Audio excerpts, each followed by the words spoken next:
Lunacy had, especially game 1, had a crazy start to the game, a crazy build overall. Game 2 was a little bit more standard, a little bit more back and forth, but alas, those small advantages from Geralt, they built up over time into just a higher worker count, higher base count, better upgrades, did surpass Lunacy.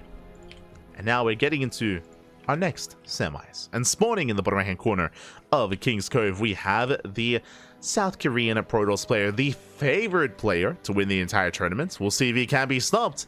It is Creator. And spawning in the top left hand corner, we have the red Terran player representing the Platinum Heroes. Our first Terran of the night, if I recall correctly. It is Nicoract. And if you're in the chat, you know what time it is. Papi. It's Gamba time. It's Gamba time. Best of luck in the chat. Place your bets on who you think will take the series. Best of luck in the chat as predictions are open for the next minute or so. And I'm ready. I'm excited. And Nicoract, I want to say that this is his best matchup. TVP is his best matchup. If you were here 2 weeks ago, if you were watching the Cranky Ducklings, you would know that we casted a Lima League. And Nicoract did take maps off of Hero, force Hero to the A smash, didn't bring Hero down, but did make him sweat. And it was great to see Nicoract going toe-to-toe with Hero, as you can imagine, with aggressive builds. Nicoract, in this matchup, he's known for 2-base all-ins. He's known for all-ins, he's known for aggression, known for being in the face of the Protoss player, and if the Protoss is too greedy, if they miss scouting, and if they're caught with their pants down, Nicoract can overwhelm. So Nicoract, he's a very dangerous player. Very dangerous. I do favor Creator in a standard macro game, but I don't really expect too much standard or too many standard macro games in this series. We'll see. We'll see. As so far it is going to be a double gas opener, double gas into a faster factory. So Nicoract is opening up with something more tech heavy. Meanwhile, Creator back at home, just gate expand standard opener. Now, what I will say about being aggressive and being in your face, I stand by all of that. But based on the vetoes, I don't know how successful that can be on King's Cove. King's Cove is a very large map in the map pool. It's top 3, just behind Abyssal Reef and Neon Violet Square, so long rush distance by ground. Likewise, not just that, but the bases themselves are very defendable. The reason for this, we have a narrow ramp coming into the natural and a ramp coming into the third. So your natural and your third base defensively are very secure.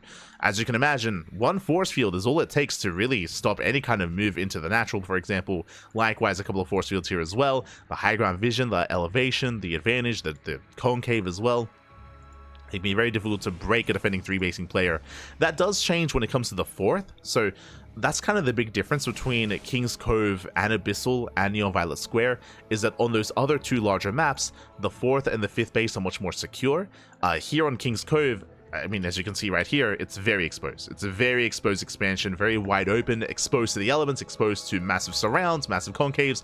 Likewise, this 4th base as well is not as secure as on other maps. So as the game progresses, like, you can try to deny the 4th, but at least on 3 bases, we should be secure. Should be. As that is going to be Reacted Reaper. Okay. Initially Reacted Reaper Hellion, so it's going to be 2 Reapers, I believe. Yeah, 3 Reapers and 2 Hellions moving out across the map. Now, this is designed to do 2 things. 1, to scout, 2, to get some economic damage. This is not too committed.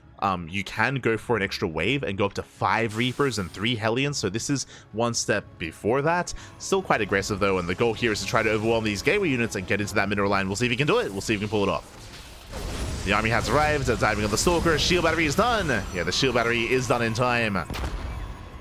Meanwhile, we bypass the main force, busting into the mineral line. Going to be 2 probe kills. Not bad, but he's hoping for a little bit more damage. Oh, only 2 probes. Reapers, they bust into the low ground, but the shield battery is ready for this, and the shield battery should maintain the probes. 1 more probe goes down. 3 probes. 3 probe kills. It's okay. It's okay. 3 probes for 2 Reapers and 1 Hellion. Not the best trade for Nicoract. Not the best trade, but at least Nicoract did get into the main and he did scout the tech. It is a Robo Opener. Robo Opener out of Creator. What does that tell us? Very safe. Very safe play here from the Protoss player. Robo with additional gateways, going for a Twilight Council. Creator is going for a later expansion, and we'll see if he commits on 2 bases a little bit harder, a little bit more. My eyes are on Creator. Do have a safety immortal on the way. Is going to be immortal first. Meanwhile, the initial Reaper Hellion aggression is followed up by a committed Widowmine drop. Sorry, committed Hellion drop even. My apologies. did make extra Hellions, and 3 Hellions, they can one-shot probes. They can. Oh, and they will. But they only get 1 probe in the main. And so far, Creator, he's keeping up. He's holding on. Hey, shutting down the meta. Oh, no! The medevac! Oh, my God. The medevac goes down. 3 Hellions as well. Ay, ay, ay. Reaper dives in, confirms the follow-up, but the Reaper, likewise, also going to be shut down. Creator, he defends, he shuts down the aggression, he's taking his 3rd base, and again, this was just really safe play out of Creator. Did go for a later 3rd, but in favor of a safety Immortal, then into Gateways, into Charge, then into his 3rd base. So Creator, he's gearing up towards the mid-game. Nicoract did throw away quite a lot of units here, and he scouted, but he didn't really get much for it. Got a handful of probes. And Nicoract, he's not stopping. I don't expect him to. He's moving out once again. Let's go. How many tanks? 2 tanks, Marines, there's a Raven, no Disable, bear that in mind, but there is, of course, auto turrets and the anti-armor missile as well. And Nicoract, this move out, the purpose of this move out is to deny the 3rd, is to bring the 3rd down. Nicoract getting his own 3rd on location, he's about to run into the main army. Creator being very proactive here. And he's going for the Raven. The Raven! No! The Raven! Raven is gonna go down, massive pickoff, ay ay ay. Not like this. As Creator, he's all over this. Tanks are going to siege up. Massive tank volleys here on the Stalkers. Stalkers are going down, but so will the tanks. Yeah, the tanks do fall. Prism has arrived. Nice juggling here to Creator. Creator, he shuts down the push. He saves the 3rd, and Creator, he is looking solid. Looking very solid, very strong. Defends against everything so far. The Reaper Hellion, the Mine Drop, the Move Out. And now Nicoract's in a rough place. He did invest quite a lot into all of that aggression. It wasn't worth it in the end. Nicoract is getting a 3rd base at a decent time, is what I will say, but there's nothing here to really support. And this does mean that eventually, Creator is going to move out. Eventually, Creator is going to be the aggressor himself, and when he is, I'm concerned about how much Nicoract will have to defend and survive. We'll see if he can. See if he can. But now Nicoract now rallying over, saturating his saturating his 3rd. Does spot the Observer. Behind this, Nicoract is building up towards Stim, towards Combat Shield, towards +1. Is building up. Meanwhile, a shout out to Night Phoenix in the chat. Quack. Quack, Papi Guy, thank you so much for the raid. Hope you had a great stream. Hope you enjoyed your performance. I hope you enjoyed your matches, and I hope you had a great ladder session as well.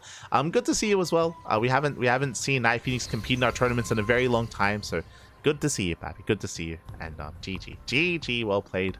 Hopefully next time we're able to cast some of your matches. I do hope so. Great to see you back. I hope you're staying safe. As we are going to be settling in. And again, welcome one and all to the semifinals of Sparkling Tuna Cup 77. We already have our first finalists. This is the final semifinals of the night. The grand finals are thereafter. We're getting there. I can send you some matches to cast. More than happy to. Always.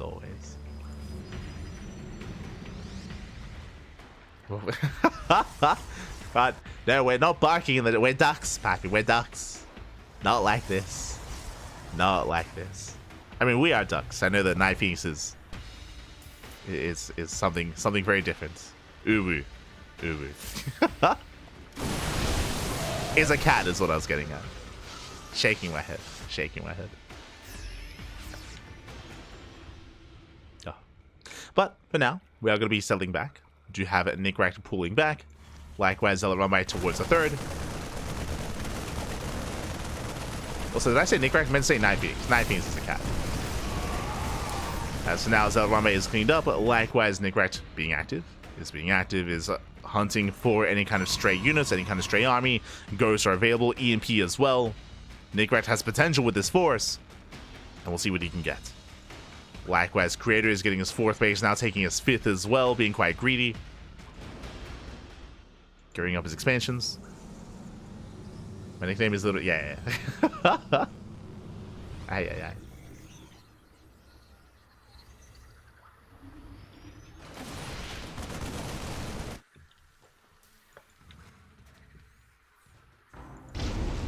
As the pylon is brought down.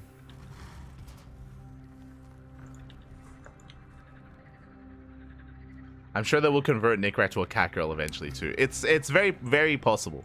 Very possible. Nicoract, be careful. Oh, no.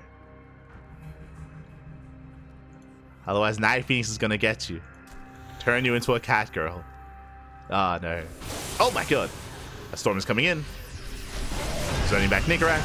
Another storm as well. Oh, my god. Yeah, the storms are brutal. The storms, they connect. And Nicoract's gonna be forced back. Reinforcements are on the way. He does have a heavy marauder count. And Nicoract, he's gonna be able to collapse on the army.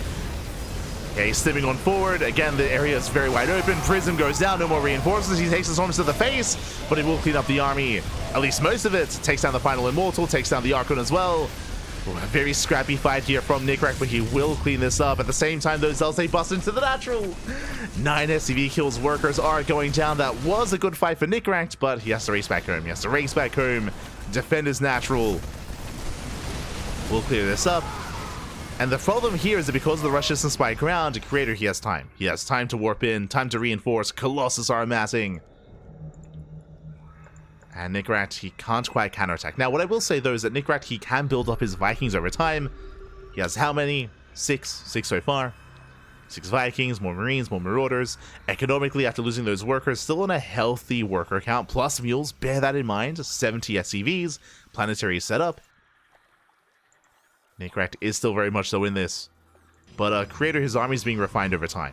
Initially, it was only Charge Lots, Archon, Immortal Storm. Now, Colossus and Disruptors. Like, the army, it's you know, gearing up. It's definitely leveling up here for Creator. We'll see if he can get there. Nicoract looking for any kind of stray Zealots, any stray units. Double jump on the right-hand side. Creator, he does spot the medevac. Does barely catch a glimpse. Was that the Prism? Yeah, Prism goes down. Nice catch. Does bring down the War Prism. Does run into the Charge Lots. 6th expansion is going to be denied. Creator out of position. Base is cancelled. Nicoract being active. Ooh, Creator thinking about that Sky Toss. Stargate is on the way. That should be for the Fleet Beacon into Tempest production. As Creator, he's actually not moving out. He's staying back at home. He's being more defensive. He's building up and fortifying himself. So Creator, he's taking up towards that late game. Only moving out with gateway units. Zealot run bys. Stalkers. Zealots even towards that natural.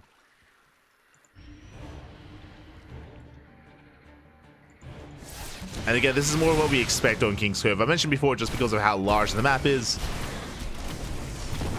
I'll say threats in the planetary. Alas, Nicoract, he does hold. DTs are moving out. Creator right down mid. He pushes right through the center. Nicoract out of position. Uh-oh. Yeah, he's completely out of position. The base is denied. Nicoract, he races back home. And can he collapse on this army? That's EMP. EMP goes up. Novas as well. The Novas, they don't quite connect. Colossus are going down to the Vikings. And Creator, he's gonna lose everything. Massive storm, massive Nova as well. The storm was brutal. Creator, he plummets in supply, but he barely holds on. Again, if it wasn't for the storm and the disruptor, Nicoract could have chased him down. Creator has to back off. Again, he stumbled into a surround. It was crazy. And again, this location specifically, whether it's this location here or this location here, it's just very wide open, very exposed, I should say. Your army can be very vulnerable to something like a surround. So Creator, he backs off. He backs off, and here comes not the Tempest, the Carrier. Carriers are building up. Creator now taking his 7th base. Sorry, 6th base even. Did at least deny the 5th of Nicoract. But Nicoract, he's maxed. He's maxed out. He has 2-2. 3-3 on the horizon. Oh, DTs, they do distract. Nicoract, he races back home. This is buying a lot of time for Creator. As Creator is building up a stronger Skytoss army. Nicoract, he does sneak out across the map. But he gets scattered. Gets scattered by the Zealots. Diving on top of the Robo. Robo is going to go down. Nice pickup. Takes down the Robo. DT as well. He does get the Skytoss. Yeah, sees the Fleet Beacon. Ooh, medevac goes down. But now he's aware. And how many Vikings does he have? 13. Not bad. 13 Vikings here for Nicoract. He's ready for that Skytoss. But a massive warp into the main. Denying +3. +3 is denied, and Nicoract, does he turn around? He does not. He commits. Nicoract, he's committing. Tech is falling. The armory, the Ghost Academy never goes off. Doesn't quite connect. Grazes a Marauder. I'm pushing in. Decent EMP. Ooh. Storm as well, but the Storm, it tickles the Marauders. And back at home, he does have to respect this. He does have to respond. And Nicoract, he doesn't turn around. Thinks about it. Again, this War Prism is getting out of hand. Nicoract pulling back for a moment. DTs a wreak havoc. 23 SV. This is getting out of hand. It's crazy. He's popping off. Creator just pulling Nicoract apart. Storm on the main army. Nova goes up. Ooh, Nicoract takes it to the face. Oh, the Novas are brutal. Yeah, the Storm and the Novas. The Vikings, they take down everything in the sky, but the ground army crumbles. GG gets called, and Creator, he takes game number 1. Whew. GG, but that was a very, very intense game. Creator does take it, but Nicoract, he was playing very well. His economy was looking solid. He was taking better fights. Really, the MVP of that game was the War Prism. The War Prism across the map forced the all-in. It forced the all-in out of Nicoract. Nicoract at that final fight was brutal. He took everything to the face, but that happened because he was pressured to push in, because he was losing everything back at home. And that's where these backstabs can be really brutal. The reason why is because it's important to bear in mind, when that Prism got into the main base, the reason why there was nothing at home to deal with it initially is because Nicoract, he was maxed. He was maxed out. He was at 200 supply, which means there was no production, right? There was nothing being produced from his Raxes, from his factories, so there was nothing at home to defend. He had to manually actually turn back around with some of his forces. By the time he did, it was too late, right? The upgrades were denied. The tech was on fire. SCVs were going down. It was a really rough call to make. On top of that, it's even more brutal on larger maps because of how large the map is, and because Nicoract was so out of position, he was across the map. It takes so long to race back home. And Nicoract, he doesn't have the option to recall, and if he was on a smaller map, then maybe he could respond in time, but alas, not on King's Cove. And now we're getting into game number 2, and spawning in the bottom left-hand corner of Frostline, we have the South Korean Protoss player, the Blue Protoss, leading the series 1-0, but a very intense game 1. It is a Creator.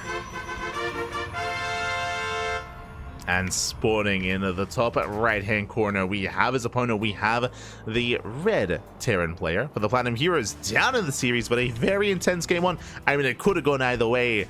I want to believe that we can bring us all the way to the ace match. It is Nicoract. Here we go.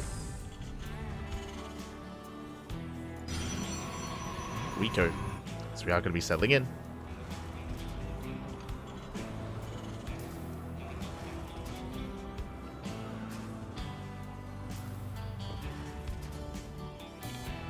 I already converted like 10 to 20 players into cat girls, remember? Homesick. I do remember. Oh no. Oh no. The infestation of cat girls in StarCraft, it's becoming too much. Too much. Not like this. Este Night Phoenix.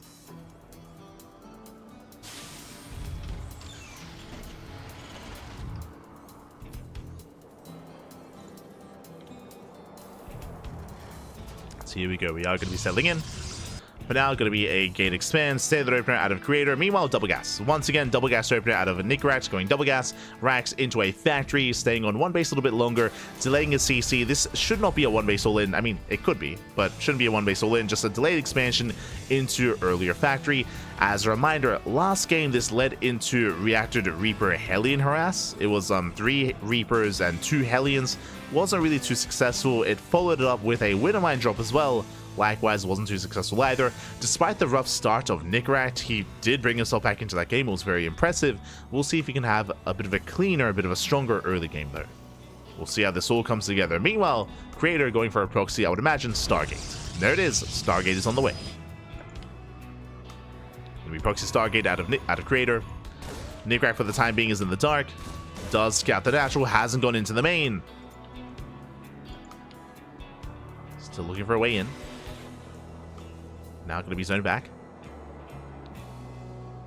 And as Nicoract, he's denied entry into the main base. That means he doesn't know that, there is no tech. He doesn't scout the lack of pylon, the lack of tech. Doesn't know where it is.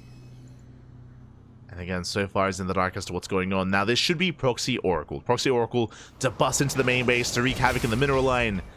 And again, if this goes unscouted, this can get out of hand. There we go, Oracle's on the way.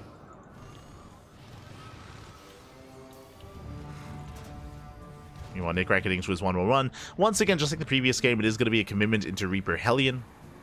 And he's moving out. Back at home, what is it to defend? Now, this time, because of the proxy creator, his bases are more exposed. They are more exposed. So there's potential here for Nicoract. Does poke in. So far, he is deflected. Oracle pops out. And creator, he's going for the main.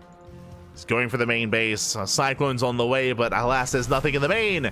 Nothing shoots up. Nothing shoots up. SCV's going to be going down. There we go. 4 Marines to respond. So far, just the 1 Marine kill. And 1 SCV. Meanwhile, Nicoract, he does get into the main. But the shield battery. The shield battery is putting in a lot of work, and nothing is dying. The power of the shield battery. Oh, gee. As, yeah, the Reapers, they are deflected. They don't do any damage. And they are forced out. As the dust settles, what I will say, though, is because of the fast reaction out of Nicoract, remember, he only lost 1 SCV. Only 1 SCV went down and 1 Marine, so very nice defense. Very nice defense here by Nicoract. Did lose mining time, but not much more than that. Reapers, they bust into natural. Once again, there's a shield battery, though. Does deny mining time. The Reapers are forced out. They're going to be hunted down by the Oracles. And Creator, he will clean this up and finally expand. Now, again, this expansion is a little bit delayed because of the initial tech of choice, because of the proxy into Blink. But it is on the way. Creator is gearing up. Likewise across the map, and Nicoract getting to his own Banshee production. Let's go. This is a lot more Korean-esque. So it's going to be double gas opener into not Widowmine drop, but Banshee play. Banshees are on the way. Couple of boys are being pulled. Nicoract is pushing right down mid. And so far, because there was no Robo, there is no Observer, there is no Detection, there is no Scout of this move out. I love as well that Nicoract, he moves out with a Marine first to tank any stasis traps. I mean, he's aware of the Oracles. He knows that there should be stasis traps somewhere. Does poke in, runs into the main army. Marine goes down. There is that stasis. Stasis is set up. He doesn't notice. No! The stasis goes up. Does catch a Cyclone. And a Marine. Cyclone gets caught out. Nicoract forced the siege. He's being slowed down. And more stasis traps behind this. A wall of shield batteries. A wall of shield batteries on the way. Creator now realizing how committed this is. How aggressive Nicoract's being.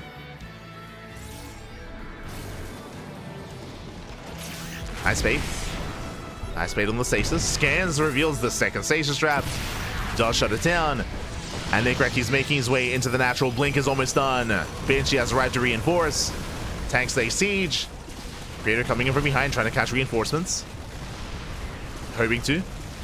So far, shield batteries are falling. Pylon goes down as well. 1 gateway gets depowered, but here comes the dive. Here comes the surround. And Creator, he dives on top of the tanks. Gets 1, gets 2. 2 tanks go down.